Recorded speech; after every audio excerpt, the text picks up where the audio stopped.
Olá, muito boa tarde, seja bem-vindo a mais um Live Política. Eu sou Ítalo Coriolano e peço licença para ocupar aí um pouquinho do seu tempo ao vivo aqui, aparecendo na tela do seu celular, do seu smartphone, do seu computador. Muito obrigado pela sua companhia. E na tarde desta quarta-feira, nós recebemos o presidente da Comissão de Direito Eleitoral da OAB, da Ordem dos Advogados do Brasil, aqui no Ceará, Leonardo Vasconcelos. O advogado Leonardo Vasconcelos vai conversar com a gente sobre o primeiro CONCED, que é o Congresso Cearense de Direito Eleitoral, que começa no dia 31, no caso amanhã, e vai até o dia 2 de setembro. Leonardo, muito obrigado pela sua presença aqui no Jornal Povo. Obrigado, Ítalo. Obrigado, pessoal, pelo espaço. Obrigado ao Jornal Povo por estar aqui no Live Política, responder o que vocês estão precisando aí sobre o Congresso. Leonardo, como é que surgiu a ideia desse congresso? Qual é o objetivo dele, né? O assunto é muito pertinente, direito eleitoral, principalmente nesses tempos de crise política e também de mudanças na legislação eleitoral. Fala um pouquinho para a gente aí sobre a ideia desse encontro. Esse congresso ele surgiu dentro da Comissão de Direito Eleitoral. Nós, como operadores do direito, nós sentimos a necessidade de mostrar para a população qual a real importância da população na escolha de seus representantes. Então a população tem que saber dos institutos de direito eleitoral. Para isso nós pensamos no CONCED. O CONCED é um congresso que, além do direito eleitoral, nós vamos falar sobre ciência política, saber da judicialização da política, da participação da mulher, da participação dos jovens. Nós estamos passando por um momento de reforma política, onde a reforma é necessária, mas a reforma, do jeito que ela está ocorrendo, ela está sendo de uma forma assodada, tendo em vista o tempo. Porque, para valer para a eleição de 2018, ela tem que ser aprovada até dia 7 de outubro. Então, ele não está dando tempo de ser discutida com os técnicos. Então, o Congresso é justamente para trazer à população esse conhecimento técnico necessário para saber da participação da população. Entendi. O senhor falou de um assunto muito importante, que são essas mudanças na legislação eleitoral, né? A reforma política. Tem dois pontos muito polêmicos, que é a criação do chamado distritão, né? Que a eleição, no caso, para o legislativo se daria de forma majoritária, os mais eleitos entrariam, e também esse fundo de campanha, a ideia já foi quase enterrada, mas ainda está em debate, de 3,6 bilhões de reais. A OAB tem uma posição formada sobre essas duas polêmicas ideias? Isso foi debatido? A OAB era extremamente contra o fundo. Tanto é que o fundo já foi, como você disse, já foi até extinto da Comissão de Reforma Política. Com relação ao distritão, diversos técnicos, esse assunto não foi pormenorizado dentro da OAB, mas diversos técnicos batem contra. Por quê? Porque o sistema proporcional, o sistema de coligação, ele garante a participação das minorias. E o sistema do distritão, apesar de ser um sistema fácil de se explicar, porque vai ser eleito quem foi mais votado, ele é um sistema onde se exclui as minorias.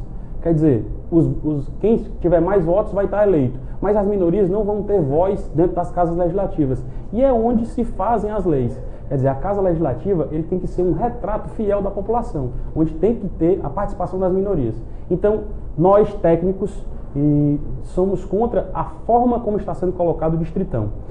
Além dessas, essas são as que estão mais urgentes para ser aprovadas. Essa reforma ela tem alguns pontos que tem que ser necessariamente discutidos na população, na sociedade. Um dos pontos é a chamada lista fechada. A lista fechada ela vai dar total autonomia aos partidos. O partido vai indicar quem vai ser eleito com o voto. Você não vota mais no candidato, e sim no partido.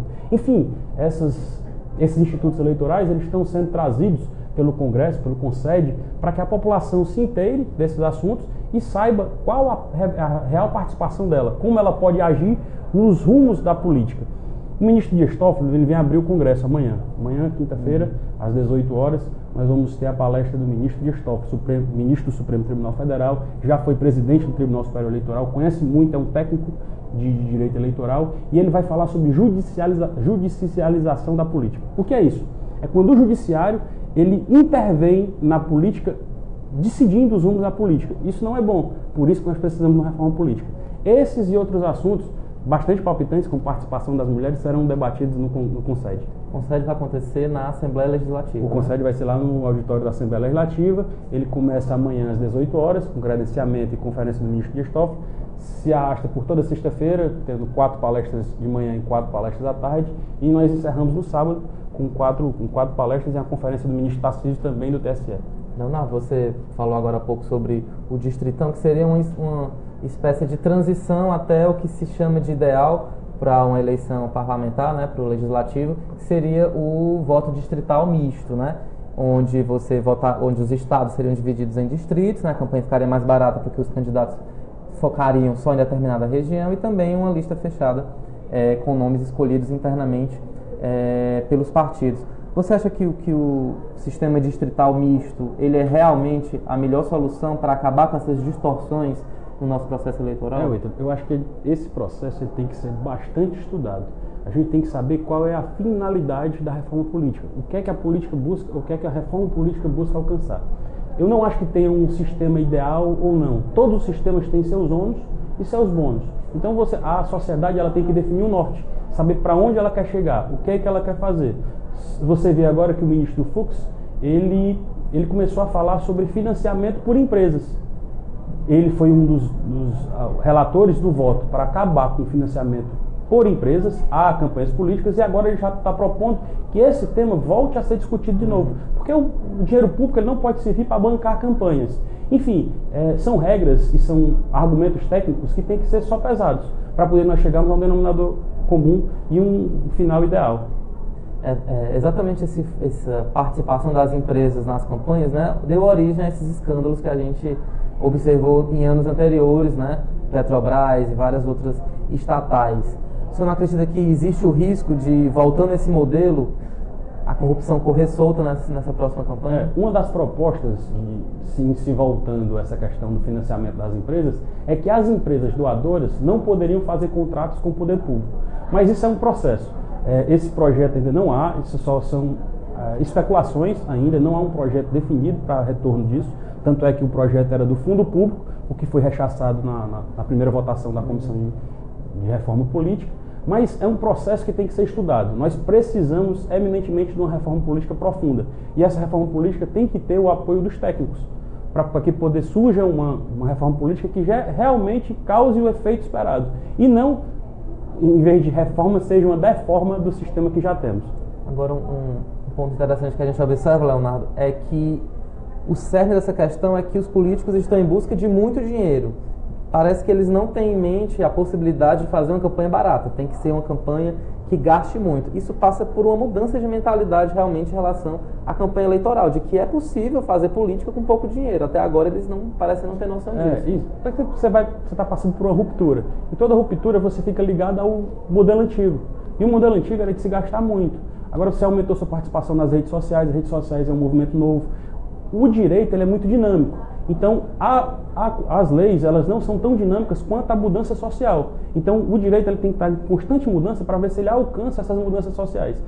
É necessário que as campanhas políticas sejam bem mais baratas, utilizando-se os meios necessários. Você consegue fazer uma propaganda nas redes sociais sem gastar tanto dinheiro. E isso é que tem que ser repensado. Esse modelo de política, de se fazer política, de se escolher os representantes, ele tem que ser mudado dentro da sociedade e dentro dos representantes. Leonardo, a gente vem de um processo até traumático, né, para o país, que é a Lava Jato, né, com vários políticos presos.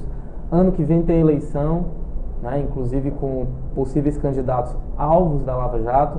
Como é que vocês preveem, como é que vocês estão se preparando para essa campanha do ano que vem? Como é que a OAB pode contribuir para que a gente tenha um processo saudável, sem tantos conflitos?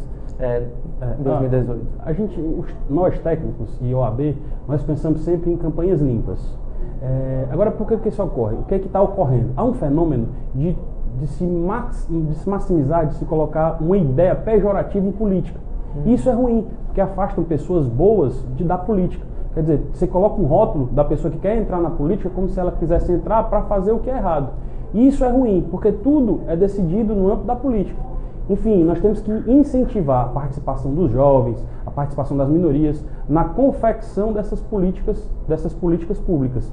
E para isso eles têm que se interessar e querer participar de política. Então, esse movimento massificado de se criar cunhos pejorativos em quem quer participar da política não é bom para a sociedade.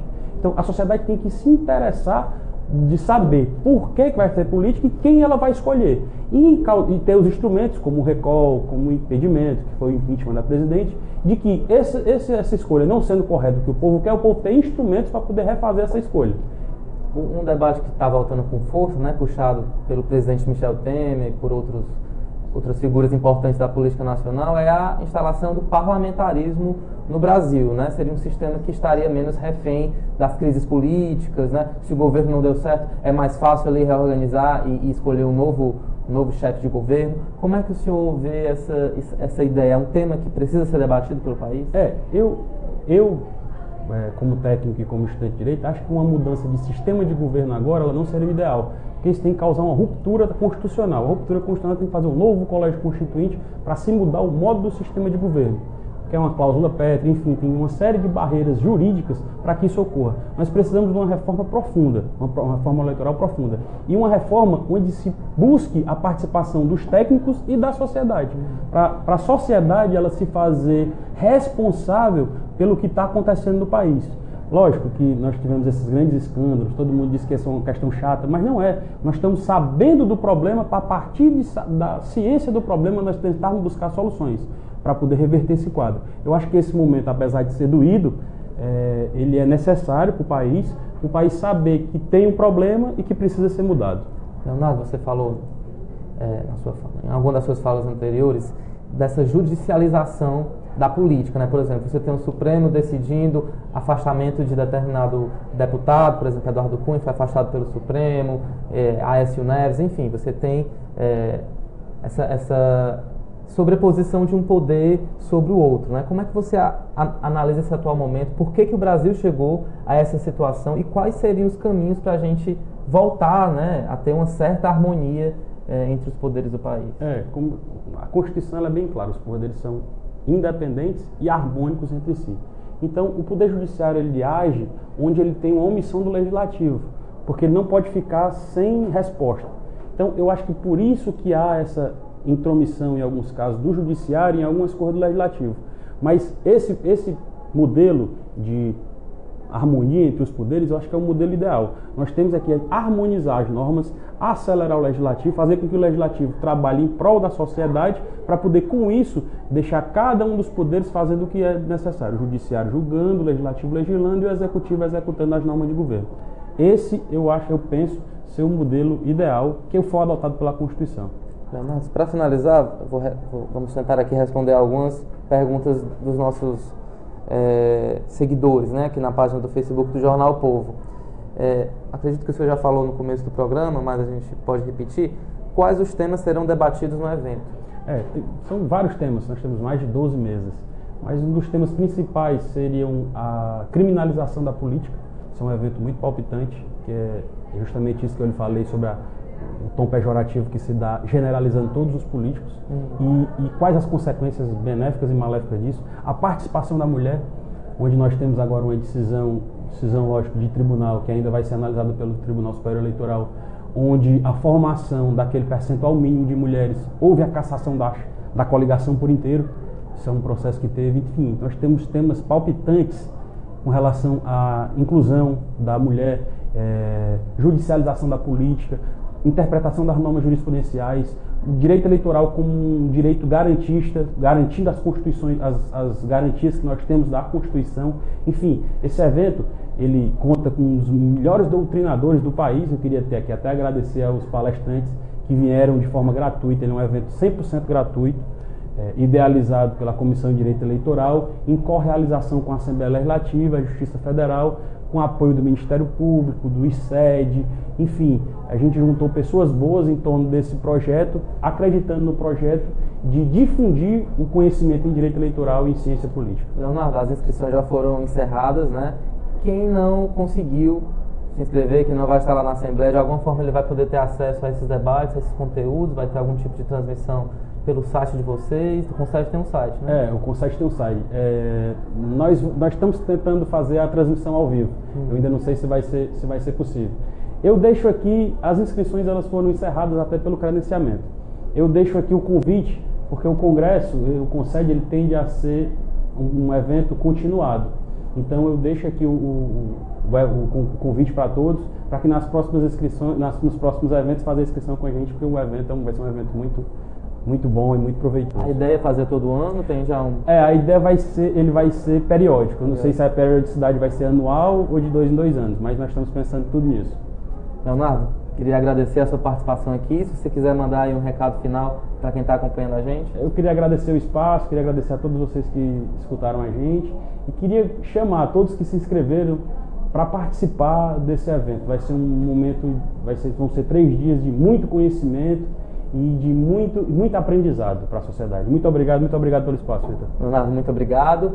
Essa parte do programa acabou, mas a gente vai continuar ainda. Já a gente vai receber o editor executivo do Núcleo de Conjuntura, Walter George, para falar sobre outros temas que já vou contar para vocês aqui em detalhes. Acho que já pode ser agora, né? Vamos aqui. Eu preciso só que o Walter se aproxime aqui da gente. Tem como tu chamar ele? Pronto. Já pode sair? Pronto. A gente continua aqui ao vivo, então eu vou só adiantando aqui alguns temas que nós vamos tratar daqui a alguns minutos. O primeiro tema é a decisão da Justiça de suspender o decreto do presidente Michel Temer. O decreto do ex-presidente Michel Temer extinguia a chamada reserva do cobre lá na região amazônica.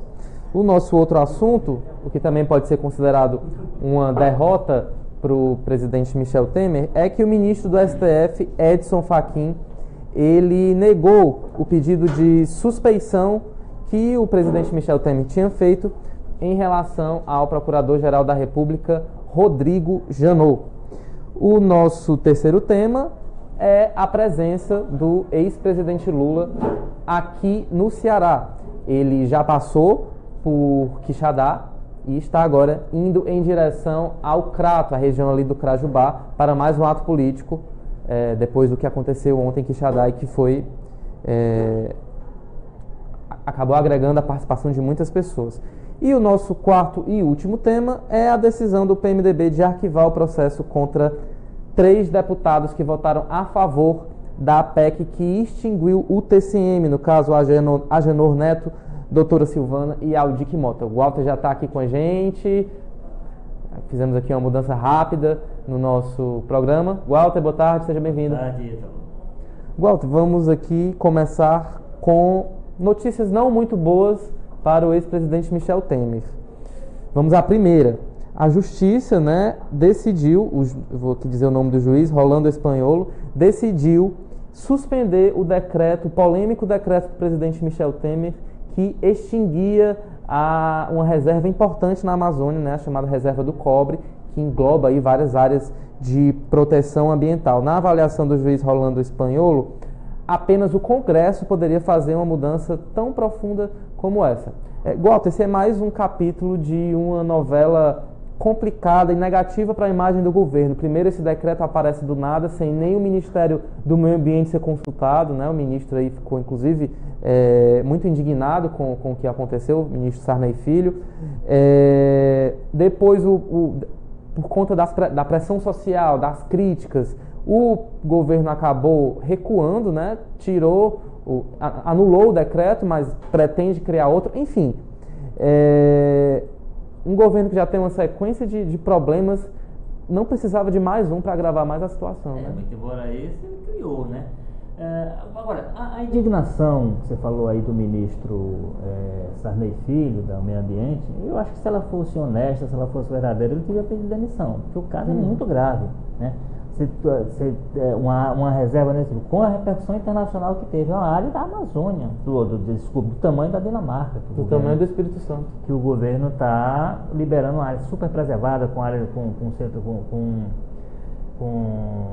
áreas indígenas. Então, se de fato a indignação dele fosse real, eu acho que não haveria alternativa para ele senão deixar o Ministério, porque, como você disse, foi uma coisa que o Ministério das Minas desconheceu completamente o Ministério do Meio Ambiente para discutir uma questão que, evidentemente, absolutamente afeta a pasta do Sarney Filho. Então, eu acho, a questão da batalha aí, assim, é a parte jurídica de uma batalha que é muito maior, né?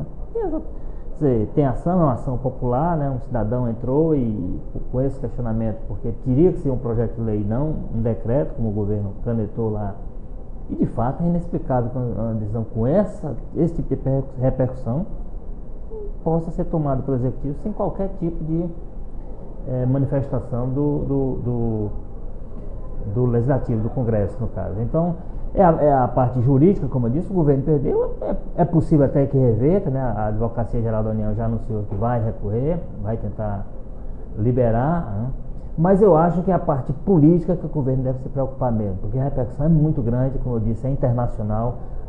Dentro da própria base há muita gente resistindo à ideia de Totaís, que sabe a repercussão que estará politicamente para eles e na questão mesmo internacional. Quer dizer, personalidades como a Gisele Bündchen, que inclusive foi quem fez o presidente se manifestar de fato para se defender, foi um Twitter dela. A Gisele começa a falar mais, né, sobre os problemas do país. Então, pois é, a segunda vez que ela se manifesta e tem uma resposta, né?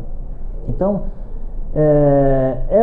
essa parte política que eu não vejo, e é um governo muito fragilizado, a gente sabe disso, um governo cheio de problemas para responder, um governo impopular, então é muita coisa junto, muito aspecto negativo junto para ele levar adiante ainda mais essa possibilidade de criar uma crise interna, porque eu não descartaria essa altura, lembrando que o ministro das Minas e Energia, o Fernando Bezerra Filho, ele chegou a anunciar para a canadense há muitos meses atrás que iria acontecer isso. Quer dizer, tem inclusive esse crime, que é um crime de vazamento, porque evidentemente os canadenses que ouviram podem ter interesse e podem ter preparado para adquirir a área para explorar. Então, assim, é um conjunto de problemas, como você disse, um governo que já tem problema demais. Agora, nesse caso aí, é um problema que ele decidiu criar. Ele gerou o problema, agora ele que administra da melhor forma possível para ele e, evidentemente, para o país. O país não pode ficar sujeito o país já está com a imagem muito ruim internacionalmente. Esse tipo de situação piora muito. Agora, Walter, um argumento que eu não consigo engolir, eu acho que muita gente também não engole, é de que o governo, ele não quer abrir não quer acabar com aquela região, não quer abrir novas áreas de exploração, ele quer apenas regularizar a mineração que já é feita de forma irregular, de forma uma pirataria, digamos assim, na Amazônia. Em vez de acabar com o que está errado e preservar aquela região, né, a Amazônia já está aí devastada aos milhares de hectares, não, tá errado, então vamos só legalizar o que está errado. É um absurdo. O que ele tem que fazer é combater, só é expulsar quem estiver na área onde não pode, explorando onde não pode, punir, prender, legalizar, porque tem uma situação consolidada lá, porque o governo não agiu. Se as pessoas estão lá dentro agindo ilegalmente, é porque o Estado não teve capacidade. Então o Estado tem que ter capacidade agora de identificá-las, puni-las, expulsá-las, e deixar que a área continue sendo preservada. Como se diz, a questão da Amazônia ela é muito importante para o Brasil e para o mundo, né?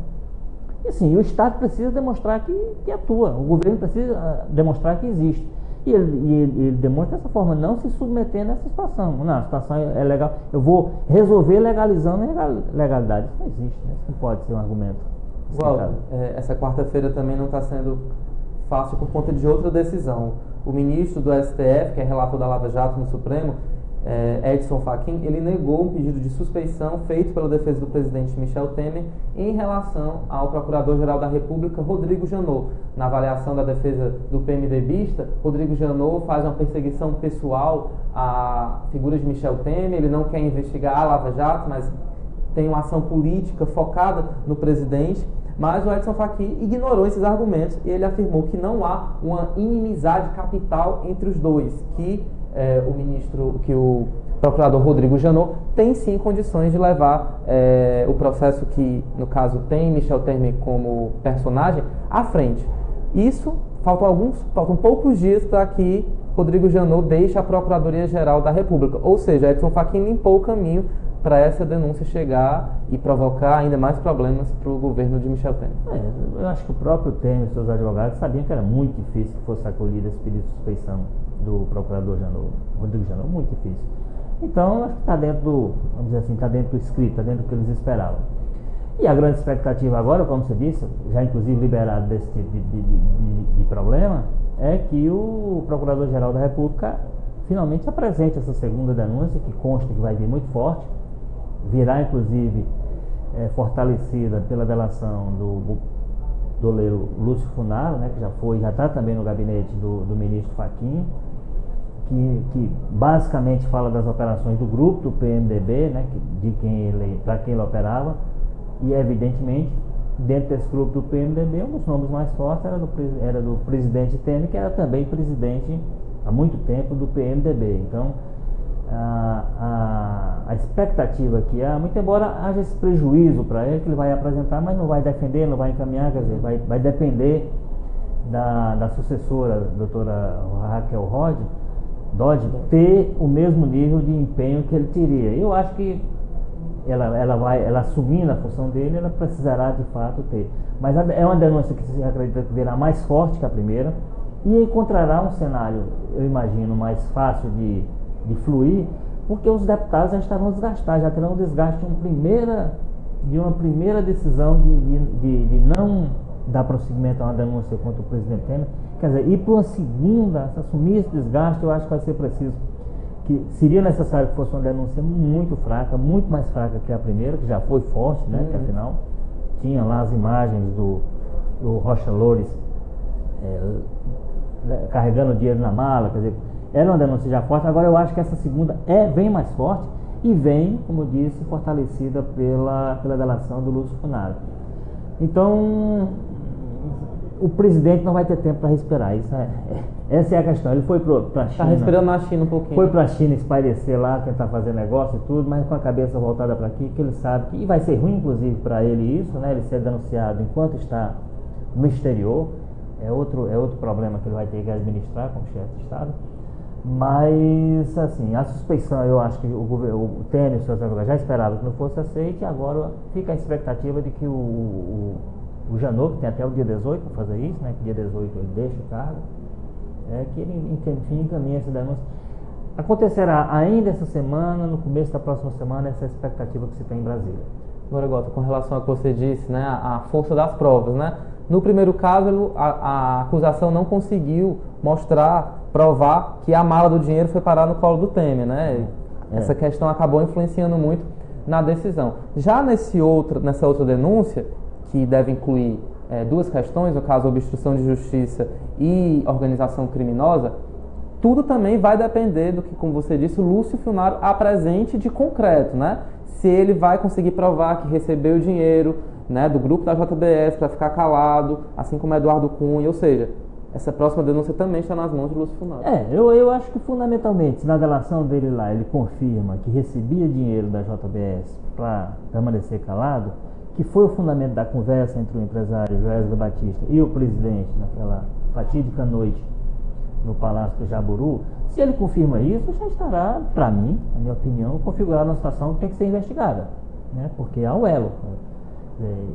E aquilo basicamente era obstrução de justiça, quer dizer, que o pagamento era feito para que ele ficasse calado. Esses foram os termos da conversa. O presidente incentivou o empresário que continuasse, mantenha isso, mantenha o pagamento, no caso ao Lúcio Funaro e ao Eduardo Cunha, para que eles não falassem. Então, eu acho que por isso que essa relação vai ser importante, de fato.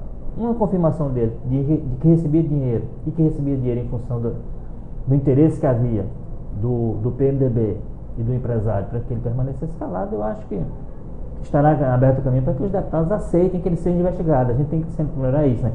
Os deputados não vão condenar o presidente, não vão dizer que ele é culpado. Vão autorizar. Não vão encontrar indícios suficientes para dizer assim, olha, investigue isso aqui para saber o que é que exatamente aconteceu. É isso que eles têm que fazer. E eu acho que com essas duas pontas, a conversa foi gravada e entregue pelo empresário à Polícia Federal e ao Ministério Público, no caso a conversa com o presidente Temer. E mais, o Lúcio Funaro confirmando que recebia dinheiro do empresário. Para permanecer calado, eu acho que a investigação se tornará necessária. Bom, então agora a gente vai deixar um pouquinho as confusões de Brasília, vamos falar das confusões aqui do Ceará mesmo.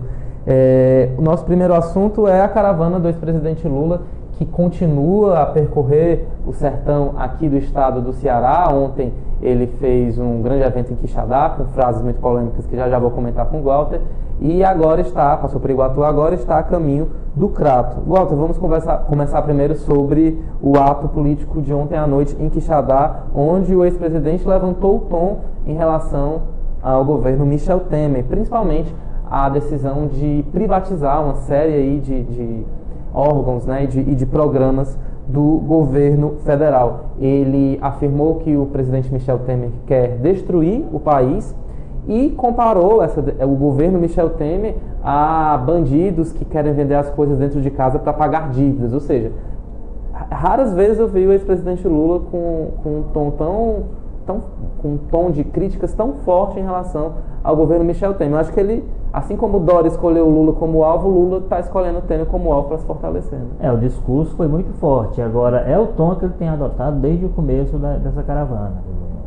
Não tem sido muito noticiado, mas o que eu tenho visto dos discursos dele por onde passa, onde ele faz discurso, porque ele participa de uma série de atos, né? Por exemplo, hoje ele já foi participando, então ele faz incursões rápidas. Agora, quando ele para fazer o discurso, no caso de ontem, ele passou por vários lugares, mas o discurso mesmo, o local do discurso foi Quixadá, né? Que já foi à noite.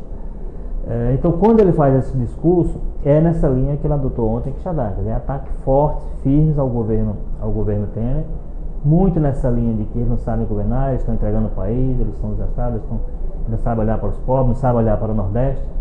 Então foi o tom que ele avisou, como você disse, muito agressivo realmente, e com foco claro. E me parece que o foco tem que ser o presidente Temer por razões óbvias, né? Primeiro porque o Temer tomou o poder do PT, então isso faz dele um alvo necessário. E depois porque quem está pensando em eleição de 2018, um dos pensamentos do PT e do Lula é exatamente o foco de 2018, sabe que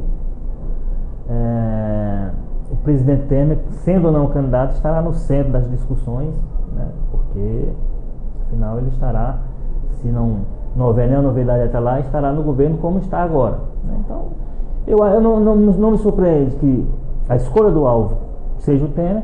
Agora, o tom do discurso, você tem razão, tem sido um tom um pouco acima do que normalmente a gente poderia esperar, principalmente a gente estando ainda em preparativos, né? Não é campanha, não é nem pré-campanha, né? Aliás, ele tem dito isso, eu não estou em campanha, mas é cheiro de campanha completa. Muito cheiro.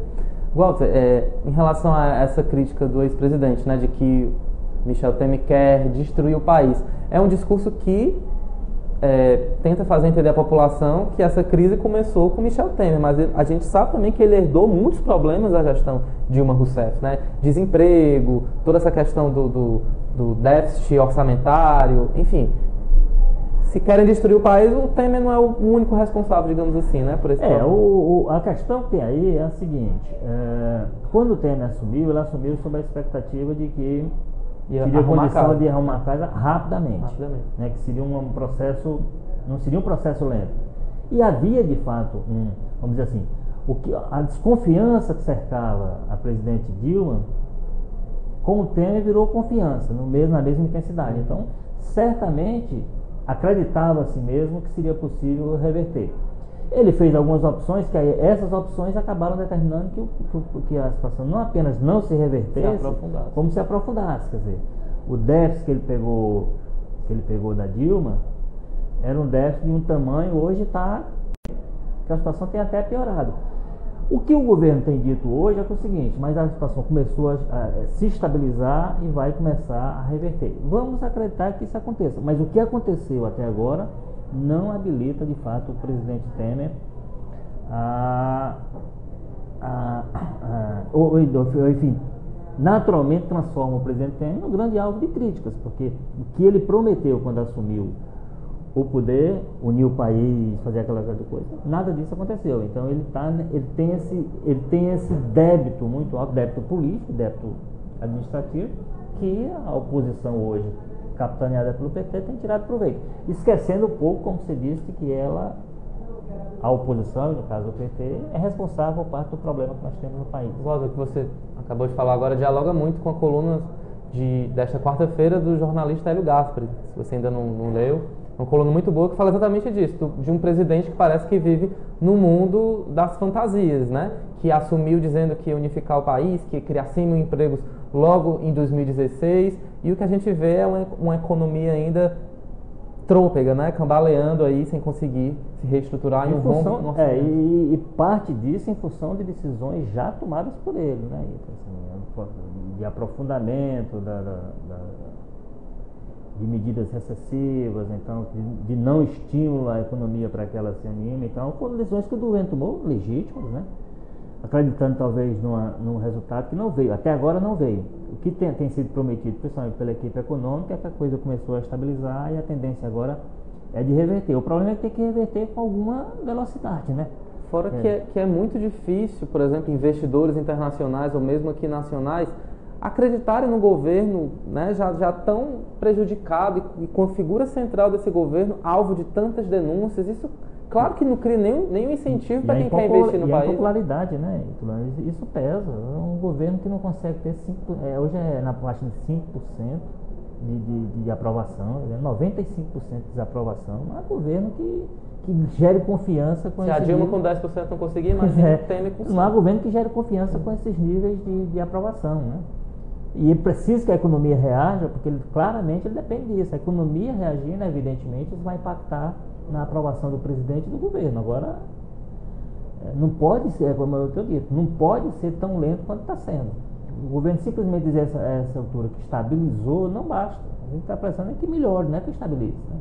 Walter, o presidente Michel Temer se defende, mas também quem está sendo aí metralhado, digamos assim, pela justiça é o ex-presidente Lula, que hoje afirmou que não está fazendo campanha eleitoral, mas sim se defendendo das acusações judiciais, e uma derrota que hoje, né, acabou acontecendo foi que foi negado o pedido para que Sérgio Moro não seja mais o responsável pelo julgamento dos processos em relação ao ex-presidente Lula, ou seja, se aqui no Nordeste ele ganha um pouquinho de força, vem uma notícia negativa que já... Mas ele tem acumulado derrotas na justiça, uma após a outra, e eu acho que ele sabe, assim, é muito difícil, né? Você leu há pouco a decisão do Fachin em relação ao Janot, é muito difícil você levantar suspeições, é preciso ver o caso do Ministro Gilmar Mendes, que é um caso até, vamos dizer assim, um pouco mais ostensivo, mais claro.